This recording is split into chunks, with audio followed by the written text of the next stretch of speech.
All right, welcome to the Village Family Services. I am Aja Lessal, owner and consultant. Today we are chatting with Krystal Henophy. She is the co-owner and instructor from Grounded Studios in North Bay, Ontario. As mental health and wellness is key to parenting a child with autism, I thought it would be nice to have Krystal provide us with details regarding the yoga classes they offer at Grounded Studios. Hi, Krystal. Hello, Angel. Thank you so much for having me on today. I'm Thank you for being thrilled here. to be here. Yes, thank you. And I'd love to chat with you a little bit about some of the classes that we have to offer. So Grounded Studios has been up and running now for almost 7 years. We'll celebrate our 7th year in January. And over the course of our 7 years, we've learned a lot. And one of the big things that we've learned for our own mental health and our own physical health is the importance of taking time aside for ourselves, whatever that is. Now, I think the misconception with yoga often is that it's like this magic pill. Like you do it one time and all of a sudden you're filled with bliss and happiness and there are no challenges that draw your way. I Yeah. actually get it a lot as the owner here. People will say, well, what kind of challenges do you have? You do yoga all day and you own your own business. And I'm like, oh my gosh, there's so many things that are involved in it. And so the importance of taking time for yourself just allows us to provide better for our families, and not just the financial providing, but also to show up at an emotional standpoint as well as a mental standpoint, to show up with our proper words, the things that we want to say and need to say, rather than thinking, I wish I hadn't have been this way with my child, or I shouldn't have been so short-tempered with my husband, or whatever it is. Yeah. And so what happens in yoga, it is an accumulation of wonderful things that take place. And so again, it's not just one class and everything is better, but the more that we practice it, the more we do it, the more we learn. And truly what we're learning about is ourselves. It's learning about the inner dialogue, the inner chatter, that if you have ever spent any amount of time listening in, it's not from a place of support.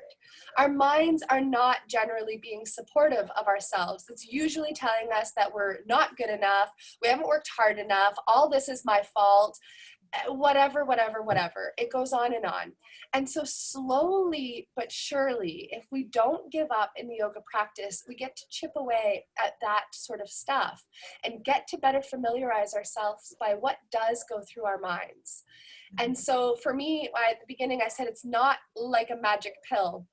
And it's not a pill at all, but even medication has this accumulative effect when you take it long periods of time. It accumulates into our cells, into our imprint, into our body. And yoga does the same, but in a very positive way.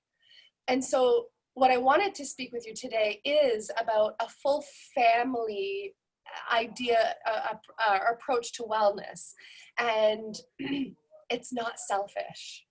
This is often what I hear, and truthfully, I'm going to generalize it, but who I hear it from most are mothers. It's mothers and fathers, but it is mothers that are like, oh, by the end of the day, there's no time left for you because you've given all and more than was even possible, and now there's nothing left. And so instead of doing something good for yourself, we're probably doing the same habitual things, the same things that I fall into as well. Eating the wrong foods, the wrong times of the day, just for some sort of, just because. And then sitting in front of the TV or having drinks, whatever it is, to just try and ease ourselves from the harshness of the day. And so what I try to reemphasize and reiterate every single yoga class is that what you're doing here for this hour is not selfish. This is going to help you boost your own energy, your own morale, your own confidence, so that you can be the best person, not just for your family, but also for yourself.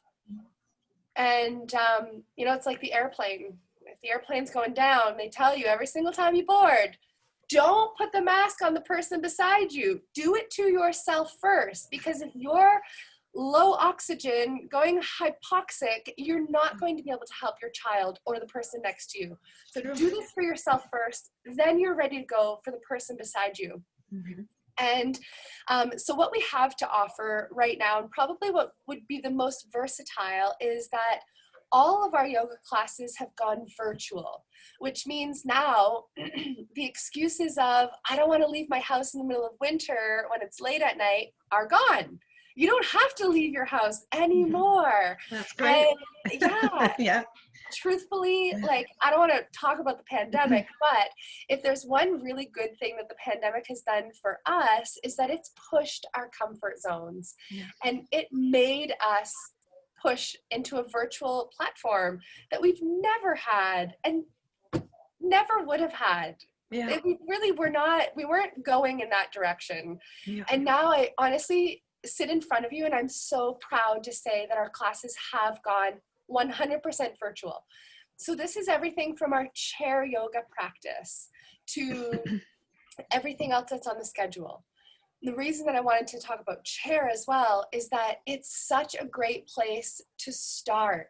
I know that a lot of people that may be listening in or looking to do something for themselves will think, geez, I'm not flexible enough. I'm carrying some extra weight. I can't possibly do yoga.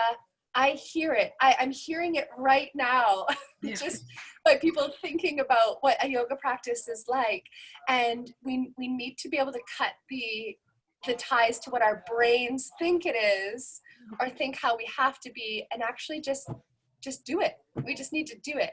Yeah. And so something like a chair practice, we sit in the chair and we really find a great way to loosen up the full body. We spend time working on breath, working on little moments of meditation to become more familiar with who we are and why we are the way that we are. And then there's everything else from there, more active practices or practices of yin yoga that help us to really abolish mountains of stress and tension that pile and pill into knots in our muscles, and soreness in our joints, and shortness of breath in our lungs. And they all have a valuable place. Yeah. And I love to inspire people to come to class. One of my greatest goals in Opening Grounded is to reach as many people as possible with the presence of yoga. Yeah. Do you offer private lessons also? Yes. So actually, I've always run a lot of private lessons, and now I'm running even more private lessons. And maybe it's for a lot of reasons, but also I think that people are starting to see that a private lesson is so one-on-one. It's amazing. Yeah. So, if somebody has a problem in their hip, then we can actually look at things that are going to help the hip, instead of putting you into I'll say generic class where the teacher maybe doesn't know that you have a hip problem, or doesn't know where your hip hurts or your back hurts or your SI joints or whatever it is. Yeah. And sometimes the hurt isn't in a physical location like that, but it's more emotional. It's just that you're tired, you're worn down, you need a couple moments, but don't know how to take a couple moments. Yeah. I do those kinds of private lessons too. And sometimes private lessons, we'll shed tears and we'll shed anger, and sometimes class is loud and sometimes class is quiet. And it really does depend on what each individual student is looking for or in need of. Mm-hmm. Yeah. So my favorite thing is to run a private lesson. Yeah. I'm probably going to do that. Good. Well, as we should. And even if it's the first place, like I book a lot of private lessons for people that may be nervous to come to the yoga room, almost once a week. And I'm not exaggerating, but at least one time a week, I'll say, hey, why don't you join us in yoga?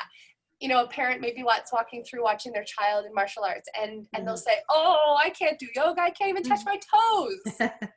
I'll say, that's a perfect reason why to do yoga. Come in and let's bend so we don't break under the pressures of life. Yeah. Stress off the shoulders, the weight of the You got to start somewhere. right? Yes. Yes. So Krystal, how can we reach you if we're interested in classes? Amazing. So you can reach us in multiple ways. By phone, we'll go old school first, then we'll go into the Mm-hmm. new methods. Mm-hmm. Old school by phone, give us a call, 705-472-4444. You can walk into our physical location. We're here at 945 Stockdale Road. We occupy a fairly large facility, 5,400 square feet, and it's in the old Pat Mario's, if anyone's familiar with the old Pat Mario's. Mm-hmm. Then we also have email, info@groundedstudios.ca. We have a website, www.grounded.ca. And then you can like us on Facebook, where Facebook is, because I'm not so skilled at all this tech stuff, Facebook is probably where we put the most information up and where we keep things most updated, because I can really easily do it from the comfort of this little thing. Yep.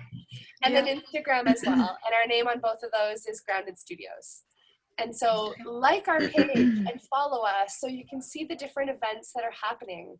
Mm-hmm. Some days we do just, wellness events that are for exactly what we're talking about, just an hour or 2 hours for you and for nobody else. And every one of us deserves that. We need to give ourselves the permission to do it. Yeah. Well, perfect. This was great. Thank you for being here today. Thank you so much, Angel. I can't wait to start my yoga classes. I couldn't start either. Thank you for reaching out to me today. It was my pleasure.